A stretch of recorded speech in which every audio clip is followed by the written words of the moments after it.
చూశాను. ఇక్కడ ఏంటన్నా మీరు ఈ విధంగా పెట్టారనేది ఒక అన్న ఏం చెప్పారంటే, లేదు మా చుట్టుకారం కూడా కొండలు ఉన్నాయి, చూస్తున్నారు కదా మీరు కూడా. అన్న చెప్పింది నిజమే, చుట్టుకారం కొండలు ఉన్నాయి, ఇక్కడైతే ఇంకా అరేంజ్ చేస్తున్నట్టున్నారు.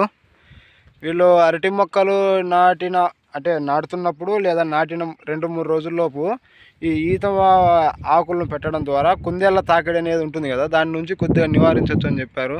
తర్వాత వచ్చేసి ఎండలు ఉంటాయి కదా, అది కాక ఈ మార్చి సీజన్లో నాటారు కాబట్టి నెక్స్ట్ రాబోయే మే ఏప్రిల్ నెలల్లో ఎండల యొక్క తీవ్రత చాలా ఎక్కువగా ఉంటుంది.